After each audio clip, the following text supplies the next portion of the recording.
Back to school terror in North Georgia as a teenager with a gun goes on an alleged shooting spree at Apalachee High School. Reports indicate 4 people have died and more than a dozen others were injured. It started after 10 a.m. this morning. The response was fast as law enforcement and first responders tried to save as many lives as possible. The alleged shooter is reportedly just 14 years old. There are a lot of questions tonight about what happened, why it happened, and who is responsible. Tonight, we are live from the scene of this horrific tragedy with all the latest details about the victims and the horror inside the hallways of the high school. Then, we'll take a look at how our system of justice will handle this alleged 14-year-old mass killer. What is justice for this killer, and where is the justice for these innocent victims? I'm Vinny Politan. Thank you for joining us tonight here on Closing Arguments. It's going to be a tough hour, okay? It's going to be a tough hour. You know it, I know it, because it's happened again. Let's start here, though. Have you ever had jury duty? Have you ever been involved in a lawsuit? Have you ever gone to a courthouse? Try to get in that courthouse. Try to walk into the courthouse. It doesn't happen because of the armed security that's at every courthouse in this country. Now, why? Why do we have armed security at courthouses? Well, I'll tell you why. I remember I was a young prosecutor, real young prosecutor. And in one of the neighboring counties where I was in New Jersey, guess what? There was a courthouse shooting. Guess what happened the next day when I went to work? I went through security, which didn't exist the day before. Because they realized, oh, wait, this is potentially dangerous. So how on earth do we secure a building? How do we do that? Oh, let's get some metal detectors. We'll get some officers. It's not being a rocket scientist here. Try to go to a government building. For goodness sake, try to go to an REO Speedwagon concert. You don't just walk in. You don't. Because everyone's concerned about safety. All of the politicians, they're concerned about safety where they work. Yet somehow, some way, after all these shootings like at Parkland, at Oxford, we learned nothing? And we're in the same position? And by the way, I know there's going to be a whole bunch of people want to get political about this, talk about we got to get rid of guns. Good luck with that. Good luck seizing 300 million guns and changing the Constitution to the United States. It's not going to happen. And by the way, it's not going to happen tomorrow, the next day, the next week, the next month, the next year. It's not going to happen. But you know what can happen tomorrow, the next day, in a week? Is you could secure every single school. We don't do it. And it happened again today in Georgia. It happened again today. And unfortunately, we sit here and we do nothing and we let the politicians talk about whatever their talking points are about trying to solve this problem. Instead of solving the problem, just stop it. I mean, are we having courthouse shootings all the time? No. Why aren't we? Because they're secured buildings. For decades now. For decades. And it wasn't that difficult. It really wasn't. I don't understand that. When are we going to secure our schools? Is there anything more oh, we can't afford it. Really? But you can afford dead kids? By the way, for the kids, they are mandated to go to school, right? So the government tells them you've got to go to school, yet the government doesn't do anything and everything to protect them when they get there. You can point your finger at this one, that one. If I was on a board of education, why would you not have a meeting tonight and say, well, how are we going to secure every school in our district? Why would you not have that conversation? Why is this so hard? Why don't we care? I don't understand it. I really don't. So let's find out about what happened again today in Georgia. You've got the Georgia Bureau of Investigation, the local sheriff speaking about the details of yet another one of these tragedies. At approximately 10:20 a.m. this morning, the Bexar County Sheriff's Office received alerts about reports of an active shooter and radio traffic from school resource officers concerning the same concern, or having the same concern.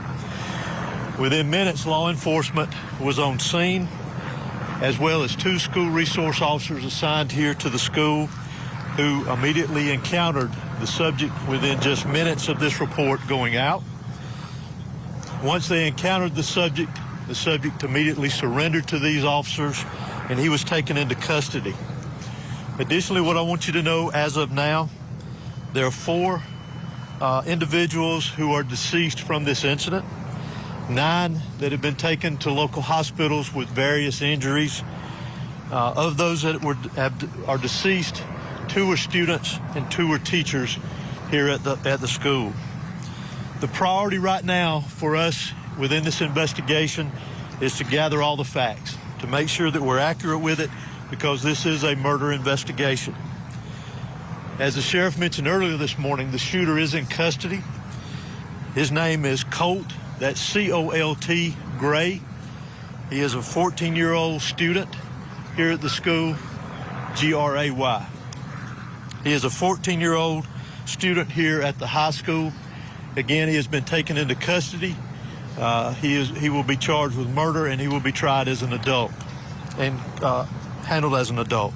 We're coordinating these charges and obviously this investigation with District Attorney Brad Smith, who is the District Attorney for the Piedmont Judicial Circuit here.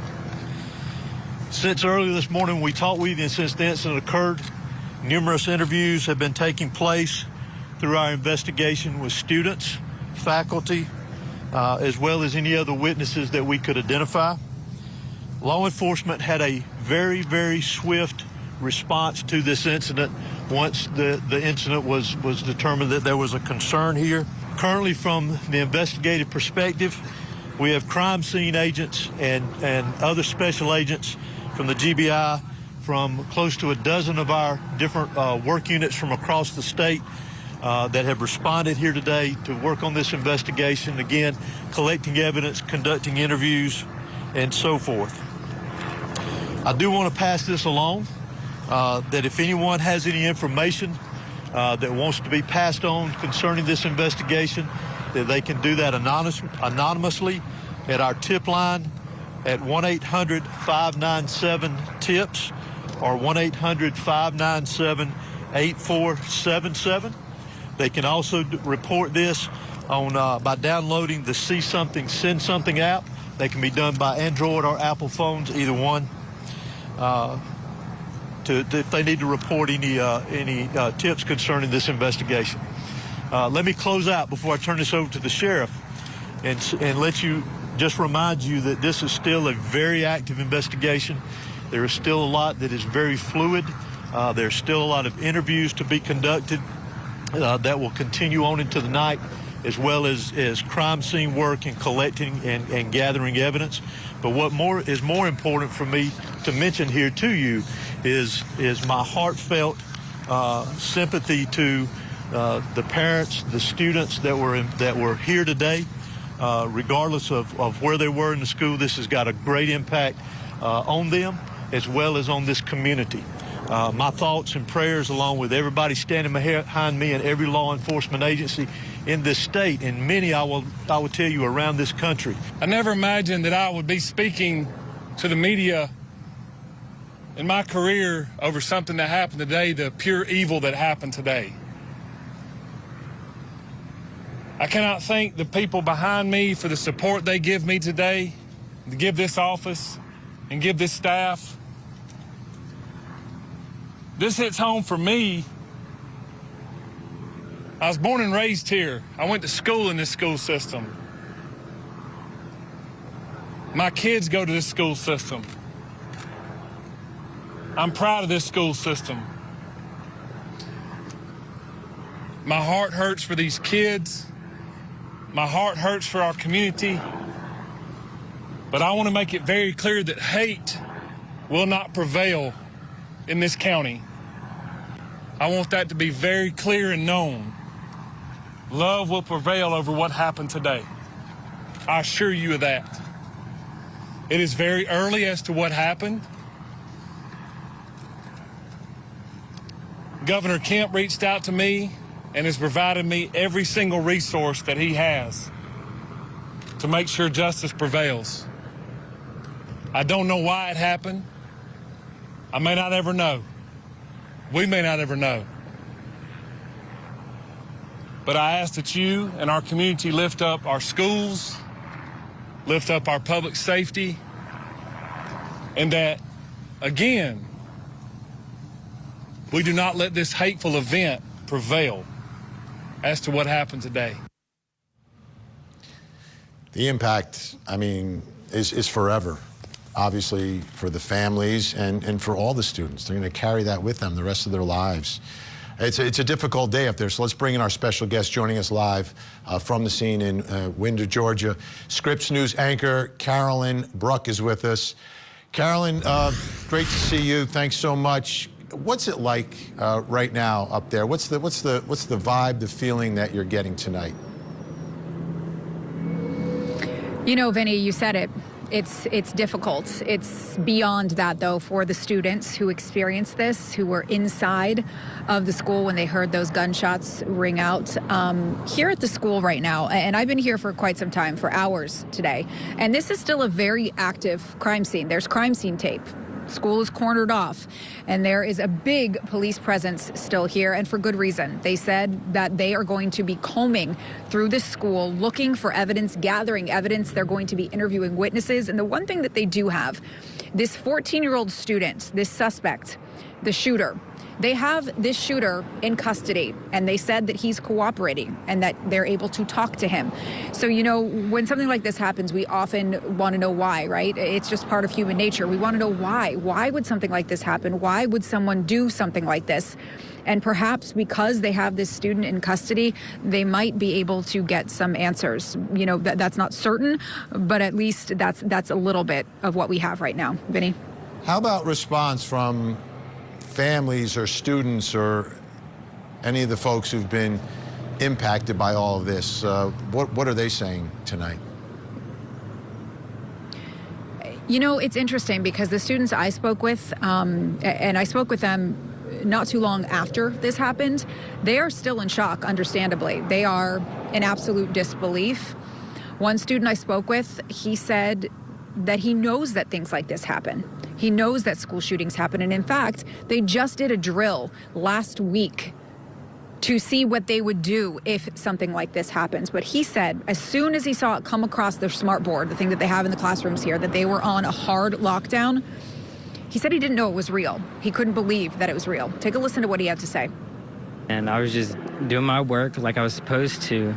And the smart board said lockdown, and everybody like ran into the corner. And the next thing you know, I just start hearing gunshots like crazy. And it was just like it's such a surreal moment. Like, it didn't feel real because you never think this would like happen. You certainly never think something like this will happen, but it did happen here. And where the school is located, the road now is open. Cars are coming in and out. But earlier today, this road was closed. It was closed because there were emergency personnel. There were cars coming in and out, first responders, things like that. So the parents, in order to get their children, the caregivers, in order to get their kids from this school, they had to walk. And they walked, in many cases, a mile, some even more. And you just saw the look of fear, but also of relief. And we know now that there are 2 students and 2 teachers who will not go home tonight. It's just a really, really sad scene here, Vinny. To me, these are the saddest because it's school. It's school. It's the future. It's the future of our nation. It's the future of our communities. And for them to have to first experience it, and then the loss, you know, your friend, your buddy, and you just from that one student you spoke to, who the way he described hearing the gunshots, I can't imagine. We all think about our own children that we send off to school every day. Just today, I got pictures from my sister sending off my niece and my nephew. It was their first day of school today. And there was another student I spoke with, and he was walking, as I mentioned, the people walking from the school, he was walking with his sister. And I looked down and she had no shoes on, because she said as soon as she got the text message that something happened and she needed to pick up her brother, she ran without shoes on to get her brother because she wanted to make sure he was okay. This is something that's going to stay with these kids. It's going to stay with this community forever. And is there any word tonight on those who were injured and are in hospitals? Do we know how anyone's doing? Have they released any of that information yet?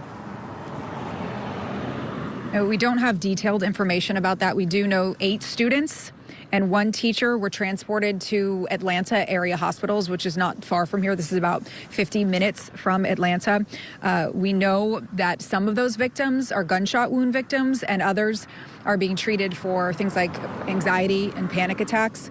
But again, 9. So there are 9 in area hospitals. Non-life-threatening injuries, we're told at this point. So that's the silver lining in all of this. But again, we know that 2 students and 2 teachers, they did not survive, and they will not be making it home tonight. All right. Carolyn Broad, Scripps News anchor. I know it's been a long day for you.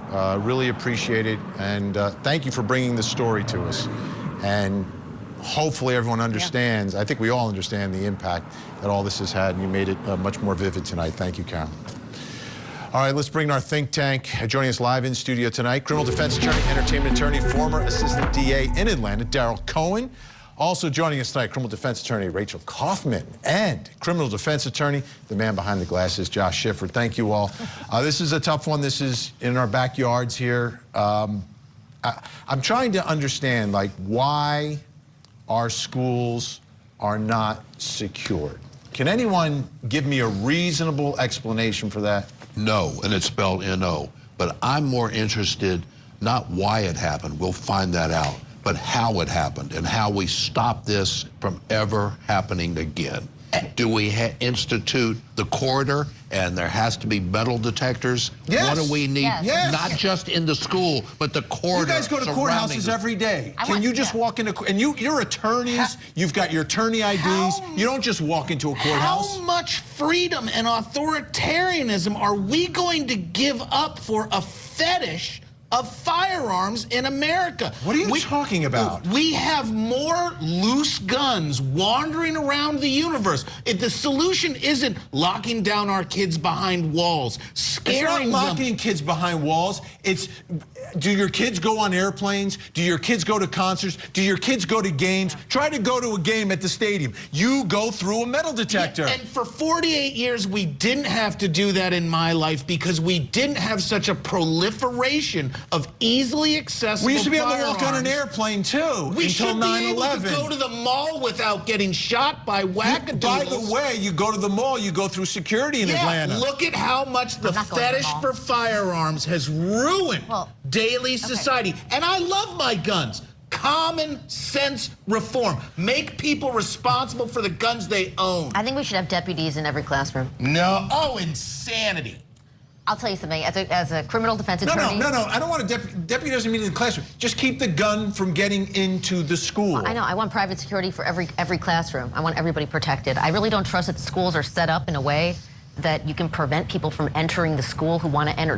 There's windows on first floors. The greatest make-work job since welfare was invented. You know what they have? They have wireless cameras now. Have you seen these things? That won't like people prevent put them someone around from their shooting. houses. I can go on my phone right now and show you what's happening around my house. We can't do that at a school. We need to prevent the guns from going to the school. We're not going to get rid of guns. We're not going to regulate there's 300 guns. million plus guns. And that's the way it is. Insurance. Require $1 million insurance. Register No. them. We can't count Have the you guns. read the Constitution? Yeah, that doesn't more bring- than once. that Have doesn't you bring actually kids read back. the rest of the Second Amendment, the part about well-regulated militias? We need to stop it, and how do we stop it is the question, not why. Why is a psychological situation. How do we enact fences surrounding the perimeter where people have to come in? Very Lock the similar doors. to a football game. Try Truist Park. Try Sanford Stadium. You don't go through Try without. the conventions that just happened, the political conventions. They put up walls. They were secure. They keep themselves safe. They don't want to keep our children safe. Everybody wasn't secure, though.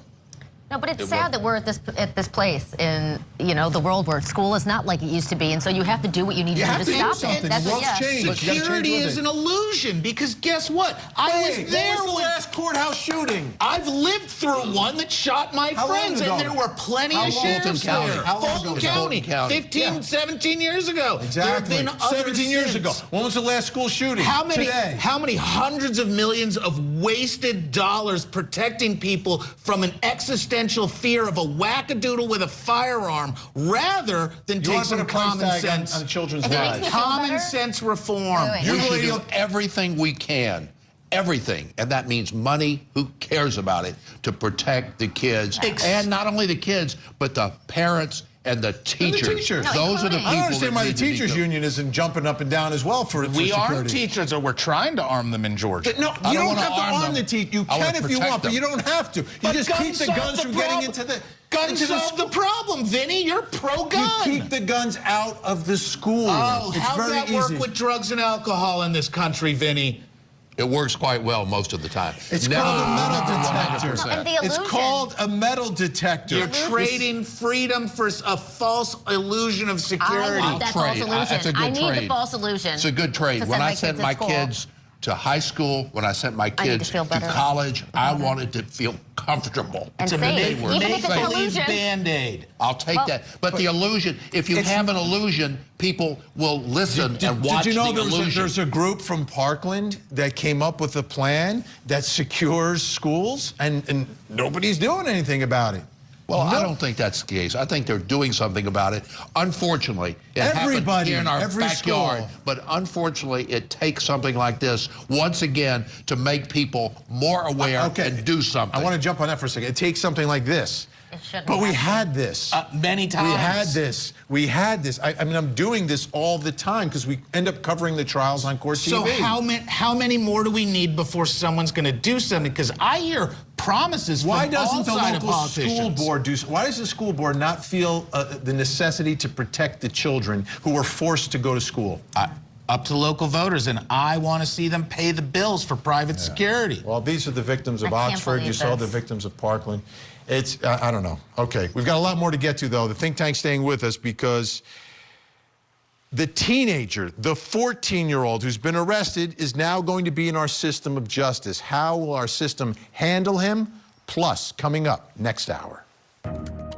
Tonight on Vinnie Politan Investigates, a teenage mom does not report her young child missing. Instead, the teen's father calls law enforcement after more than a month. The teen mom then lies to police. Does this sound familiar? Well, it's not Casey Anthony. It's another teen mom, Megan Boswell, charged with first-degree murder of her little baby, Evelyn. Join Court TV's Vinnie Politan In every story, in every trial, every case, there's at least two sides to it. to dive into the latest Oh my God. and breaking true crime stories. This was a very targeted, very personal attack. Inside I've never seen that in Discovery. I've been incarcerated 3 years. and outside of the courtroom. She's a psychopath. Now, let's look at the other side of all of that. Vinnie Politan Investigates. Tonight, 9/8 Central. Only on Court TV. He is a 14-year-old student here at the high school. Again, he has been taken into custody. He will be charged with murder, and he will be tried as an adult. Is the shooter talking? Is he saying why? The shooter was interviewed, and he was speaking with our investigators earlier, along with the GBI. How is that? He said Video why? surveillance, how's that helping you, Sheriff? It is helping our investigation. Okay, the suspected shooter, 14 years old, has been charged with murder, and according to law enforcement, will be charged and tried as an adult. And right now, he is speaking, apparently, or was speaking at one point with investigators in the case. Let's bring back in our think tank Daryl Cohen, Rachel Kaufman, Josh Schiffer. Okay, first explain what happens. He's 14, he's in Georgia. He's going to be tried automatically as an adult. Automatic. Automatically. Because it's murder. If it was a lesser offense, armed robbery perhaps as an adult, but theft, Is anything this life like without that. the possibility of parole? It could be. Absolutely. But it does That's in not. play. Yeah, it does not invalidate all the competency and development stuff that I'm certain will be a big deal Right. here. We talk all the time about how brain development takes until your late teens or 20s at a minimum. His brain is certainly underdeveloped. And where does he get held at age 14? As At a youth accused detention center? YDC until such time. Are these locked, secured facilities? Oh, absolutely. yes. Jail And for until kids. such time as he either pleads guilty or if he is found guilty of one or more of those murders, he will stay at YDC. After that, it's a good question. Well, until when he turns 17, he'll age into the local county jail. That's how it happens. That's how it works in Georgia. They call it SB 440. There's 7 crimes that, if you're charged with them as a juvenile, 14 and up, you're automatically charged as an adult. You can petition the court to send the case back to juvenile court. Given the way that law enforcement was talking about this case, I do not anticipate, and in the county that they're in, I do not anticipate this case will be removed back to juvenile court. But there's still a lot to find out about this case. There's a Not lot in this to find country. out. He's not going back to juvenile court. Let me ask you They'll this. have to file a motion and ask, because if they don't, the lawyers will be incompetent, ineffective. But regardless of what that motion is, he's going to be tried as an adult in the superior court. Unless he enters a plea, which might be the smartest thing for a kid that's this dead to rights to take advantage of moving fast. But we don't know enough details for that. All right, let's talk about the last time we were in this position in a case that was pending with a juvenile, and that was the Oxford school shooter. And in that case, the parents were charged. I'd love to see Georgia pursue that. What would it take in Georgia? What type of behavior in Georgia if by these parents, this is all hypothetical, we don't know anything about the parents, I don't even know who he was living with, etc., but potentially, hypothetically in Georgia, what would it take for the parent of a school shooter to be charged for the deaths, not just for allowing, reckless use of or handling of a gun, but for the actual deaths? Well, that gets into the why. We need to find out how he obtained that weapon. Where was the weapon? Was it from his house? Did it come from his parents' bedroom? Where did he get the weapon? And once we know that, and how long has he had the weapon, once we know those two things, then we can begin to assess what more needs to be done as far as investigating the case and whether or not his parent or parents should be charged in some way as an accessory. Yeah, because really, right now, what we've got is a 14-year-old that had a firearm. Well, you don't know if that firearm was stolen from a friend, whether that was something that was sitting on his dad's table. There's so much contextualization in there. Well, once the investigations take place, though, I will not be surprised to see a pursuit of more liability because these shootings are so We saw an indefensibly aggressive egregious. prosecution in Michigan is successful against the mother and father. So I think it really depends on how much his guardians, his parents knew about his access to a firearm, his possible homicidal ideation. If they bought him the gun, I think they could possibly be held responsible. And in the end, it's the decision of the local district attorney. This is not a case that the AG steps in on. It's a local district attorney. They're the highest functioning executive officer in that county. They make the final call. Let me ask you this. He was speaking with law enforcement, but he's 14 years old. Yes. Do his parents have to be there for that? So I believe that they're able to have like possibly a school resource officer, because when you're at school, it's like in loco parentis. I believe you're correct. Possibly an adult, a teacher, somebody else who works at the school, whichever. I think there was a school resource officer who actually talked him down eventually. Right, they made the arrest. I mean, technically, I guess he could possibly be that person and could sit down with law enforcement. I think the smarter thing to do would obviously be to get one of his parents there. And I think that even if they can't be held criminally liable, I think that there's a lot of questions that, I don't know, as concerned citizens, we would have for them. Because while you're not always responsible for what your 14-year-old is doing, I think that we would be in a safer world if we did hold parents more responsible for their kids' access to firearms. And I think that's, I want to see the impact of that very public case, very high profile, whether that will filter in here. Do you think it potentially could? And again, we don't know any of the facts. The investigation is going to go where it's going to go. But do you think that is part of the investigation that prosecutors in Georgia will pursue? No question. But in this instance, you mentioned questioning him, parents, who was there. Even if all the questioning that they do is thrown out under what's a motion to suppress because it was illegally obtained, it will not matter in the prosecution of this case. They have enough evidence as to people who saw what he did when he did it. So I'm not concerned about that. But the more that they investigate, the more they're going to find out, did mom and dad know he had a gun? Did he have a gun? Did he steal the gun? Was the gun hiding in the ground somewhere? Let me ask you about one other big issue here. And some people are talking about this. Reports that there may have been a call to the school. That's a giant flag that someone else knew something was up, means that there was communication, means some forewarning, means someone should have said something or could have said something earlier. Adds entirely new dimensions. If this young person had posted online to groups, had written what about like a call, an actual call and a threat? If that was made, how big of a part of the investigation is that? It depends. Was that call made 30 seconds before it happened? Was it made 30 minutes before? Was it made an hour or 2 hours before? That makes a difference. Was there enough time for the school officials to respond and react? Or was it something that happened instanter? Well, so here's the problem is that it sounds like law enforcement reacted quite quickly once the shooting occurred.